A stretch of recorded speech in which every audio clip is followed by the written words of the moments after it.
The Niners had a major loss this offseason on their special team side of the ball, and that loss was losing kicker Robbie Gould. Throughout his career with the Niners, Gould proved to be a valuable asset, often winning close games. And this is extremely important for the Niners, who look to be in close games towards playoffs, because these games often come down to only one score. So kickers are vital. The Niners knew this, so they went two different routes this offseason looking to replace Gould. The first route is bringing in Zane Gonzalez, and while he's had an uptick in production recently, he's also been injured. Last year, Gonzalez didn't even play at all. He pulled his hamstring during preseason warm-ups. Throughout his college career, Moody was one of the best kickers in college football ever. He set a bunch of school records, and everyone saw Moody as the best kicker in this draft. But with selecting a kicker in round 3, there comes a lot of eyes on that kicker and overanalyzation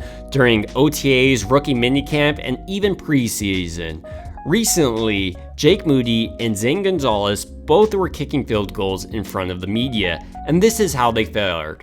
They both hit field goals of 33, 38, and 43 yards, but they both missed from 48 yards.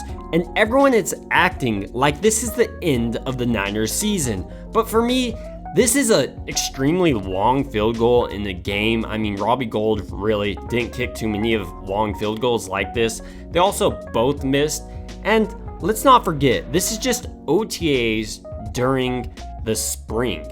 It has no real bearing on how he's going to perform in the game, and still, he was pretty consistent throughout the rest of his kicks, and during his rookie minicamp, he also was solid. For me, while you like to see Jake Moody hitting 55-yarders over and over, that's not realistic in a practice where you don't really know what the kickers are working on, if they're trying to just make it through the uprights, or if they're focusing in on a small aspect of their game.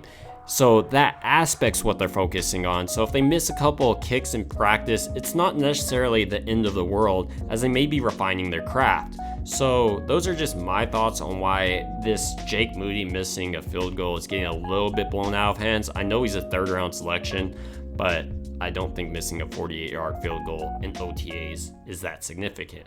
That's just my thoughts, and I think Jake Moody's going to be a great kicker for the Niners. But am I underreacting, and are other people right? I'd like to hear your thoughts down below. It would also mean a ton to me if you liked and subscribed. Thank you guys so much.